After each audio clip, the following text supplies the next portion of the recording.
Hello everyone, welcome to my channel if you're new, and welcome back if you are not. It's good to be back so quickly. For once, I actually am uploading pretty quickly after my most recent upload. So today I wanted to just talk about some of the books that I recently got and basically what I'm hoping to read next among those books, as well as some of the books that I have had in my collection for a while that I would like to go ahead and finally read this year. It is a goal of mine this year to read a lot of books that I personally own. So you may have seen in this video or the previous one that some of my books are turned around. So what I've done is if I've read the book, I turn it around, and so that all I can see is like what I haven't read. You'll see my Jane Austen collection up here is still facing this way because I am halfway through Emma, which is the last Emma or Jane Austen book that I have not read.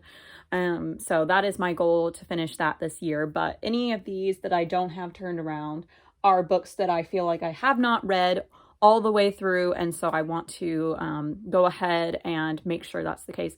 There are a few exceptions back here of books that I have read, but I would like to reread, so that is why they are facing outward. But for the most part, that is what I have going on right now. So I'm gonna start with some of the books that I have had in my collection for a while that I've been meaning to read for quite some time and just have not read yet. So the first one is this lovely retro edition of My Cousin Rachel. This is Daphne du Maurier. I have read Rebecca by her, as well as Jamaica Inn and The House on the Strand. I enjoyed Jamaica Inn. That's probably my favorite of hers, but I do really like Rebecca as well. It's one of my favorite kind of gothic books. But The House on the Strand was extremely disappointing. So I am hopeful that this will be another one that I actually like of hers. I also enjoyed her short story collection, The Broken Doll, I think is what that collection was called. Those were quite good, if terrifying and kind of just creepy beyond all belief. So this is one that she is very well known for. She has two adaptations of this book that I know of. One has Olivia de Havilland, which I would really like to see for that reason. And then there was a more recent adaptation that came out, I think about like 3 or 4 years ago, that I would like to see as well. But I want to read the book first. And it's actually quite short, although the print is very, very small. I would like to get to this year, though. It's been far too long. I've had this at least 4 or 5 years, so it just needs to happen. I need to read it. So the next book is one that is actually one that my mom owned. This is her copy that I have stolen. She knows that I have it, so it's okay. But it is Lauren Bacall by myself. This is her first memoir. She later on wrote a second one that is called By Myself. Oh my goodness, I can't think of the second one that is called, what it is called. But basically there's a second part to it of like the latter half of her life. But this is just the first part, and it's kind of a hefty book. It is also packed with text, so I think I've just been intimidated by it. But I just love the pictures on it. This spine is just particularly cool. And then on the back we have her with Humphrey Bogart, of course. So I think she is just such a fascinating Hollywood person. And I really, really want to learn more about her life, especially like how she became famous. And then of course her love story with Humphrey Bogart. So I think it would be a fantastic read. I just think I have been very intimidated by the length, and that's why I haven't gotten to it yet. So, but this year is the year I really, really want to get to this one and just like let myself not be intimidated anymore by its length. So that one is going to be really interesting, I feel sure. Another book that I've had for a while now is this one. It is Victoria by Daisy Goodwin. I have really enjoyed the TV series of based on this book, based on Victoria, which since that came out, I have learned some things about Victoria that make me not as huge of a fan of her, but I do enjoy historical fiction, especially around royalty. And I've heard really good things about this and enjoyed the TV show, as I said. So I felt like it would be a sure good read for me, but I started it several years ago when I got it, and then I didn't finish it. So made it about that far through. So I think having seen the show that recently when I was reading this was not good, because what it did is it made it to where I was like, I felt like I was reading the TV show. So what I want to do is read this now that it's been a while and just kind of enjoy it. I believe this kind of covers the same time period as season 1 of Victoria. So this is one I would really like to pick up soon. It isn't that long. Like, it is a thicker book, but the text isn't that big. or small, I should say, and it doesn't take up that big of a space on the page. So I feel like it would be very manageable. So I need to get to that soon. And then one other book that I have been wanting to read for a while is a recent purchase, but it has been on my shelf for a very long time now. It feels like it really hasn't been that long, but it feels like it should be something I read very soon. It is a Star Wars book. This is Lost Stars by Claudia Gray. I have never read a book by her before, but this is really one of those books that I feel like is going to be a favorite of mine. I am a huge Star Wars fan, if you didn't know. I particularly like the stories that feel most like original to the first 3 movies. And so from what I've heard, that is what this book delivers. It's a love story, yes, but it also has to do a lot with those kind of dynamics that are explored mostly in the original films. So I'm very intrigued. I'm really excited, and I've heard nothing but good things. And the text in this is very large. So even though it is a little bit bigger of a book, I think it will be good. As I said, this is a recent acquisition for me, but I have had it on my to-read list for longer than I care to have had it, considering the fact that I just feel like I know I'm gonna love it.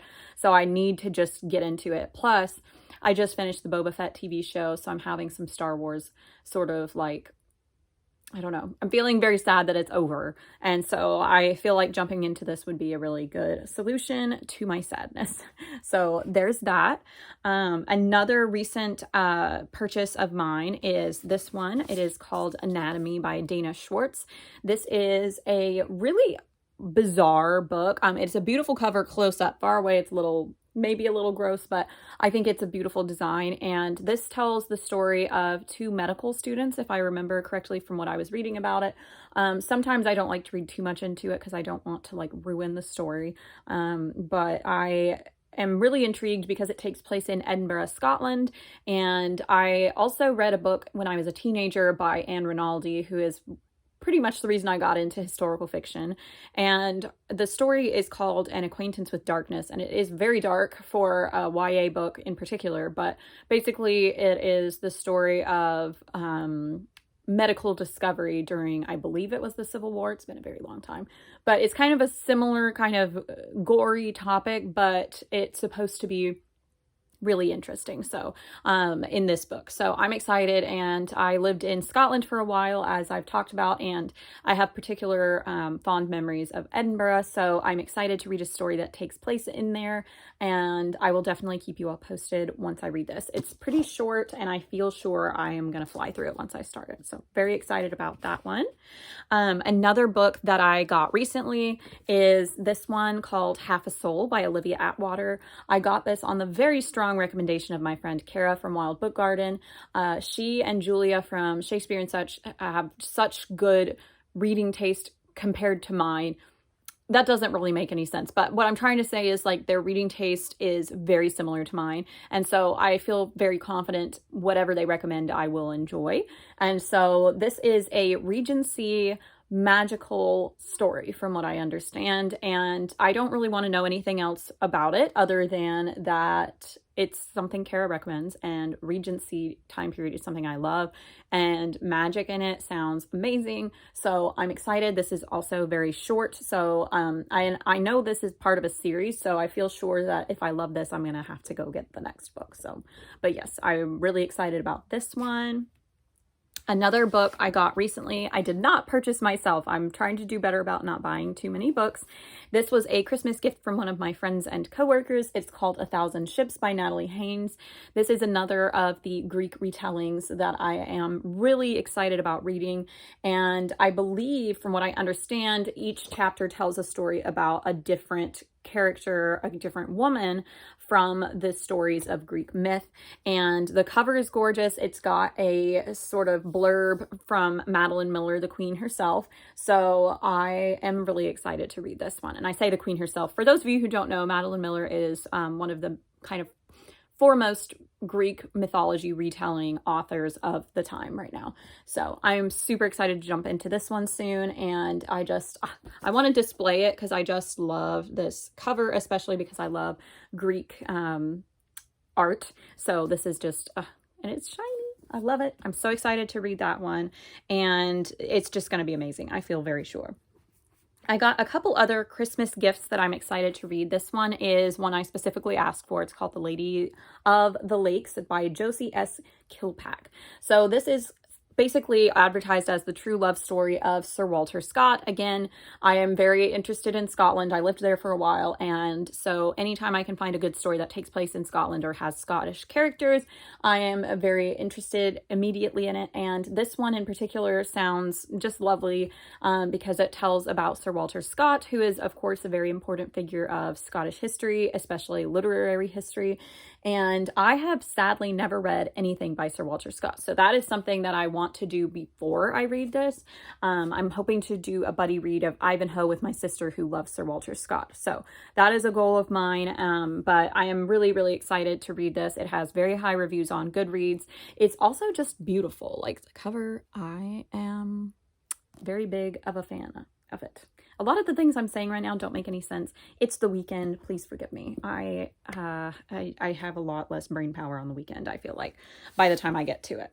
The next book is kind of closely related in content because it is The Winter Sea by Susanna Kersley. This one, I think, also takes place in Scotland, and it has to do with time travel, and a lot of it is historical fiction as well. But I'm just really excited because it sounds similar in a lot of ways to Outlander's story, but it's not supposed to be quite as intense. So hopefully it'll be a little more suited to my reading taste.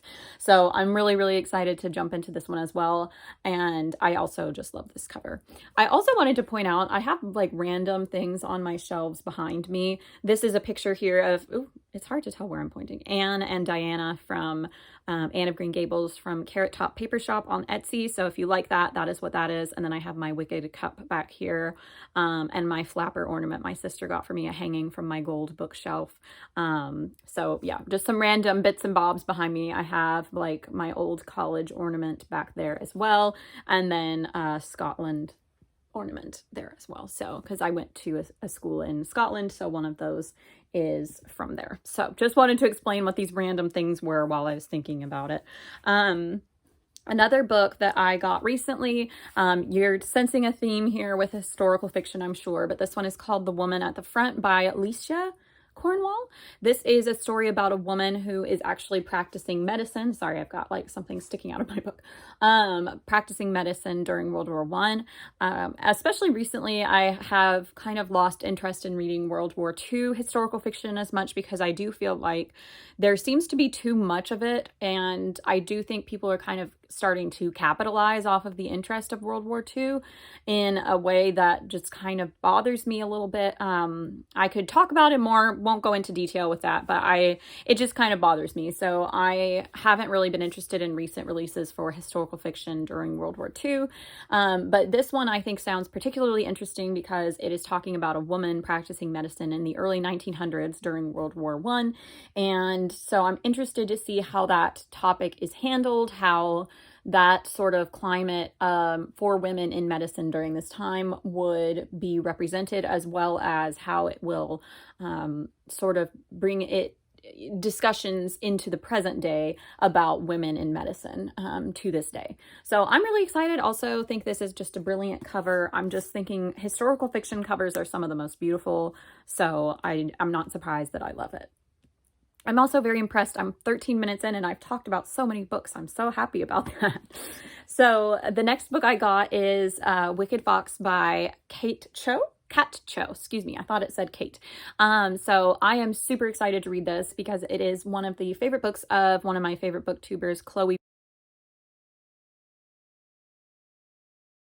And I just think it sounds amazing. This takes place in Seoul. It has to do a lot with Korean folklore is what it says on the back, as well as, inspiration from K-dramas, which I do enjoy as well.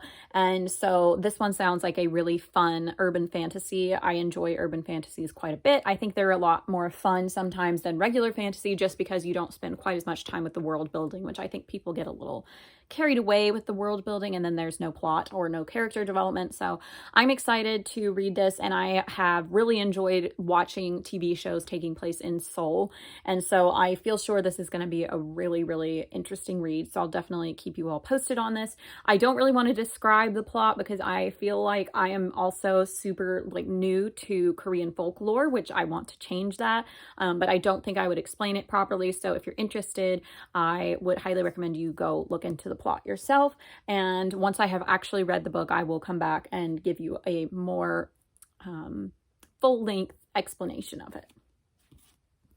Another book that I am super excited to read is one that I actually found at the antique mall. If you know me, you know I like to go to antique malls quite a bit. And this is a book called The Heat of the Day. This is by Elizabeth Bowen. And I just love the old author photographs they used to do on the back of books. I really wish they still did these like very mystery filled pictures of people in black and white. But anyway, so this is a World War II book, and the reason it doesn't bother me is because it is from that time period, and it is telling a lot about, I think, these ideas of not knowing who to trust and who people are at this particular time. And if I remember correctly, at least one of the characters in here is Irish. So this is going to be a really interesting book. It is an Irish author. Elizabeth Bowen was Dublin born. And so this does take place in England, but I do think it has a lot to do with Ireland from what I was reading, but I could be wrong.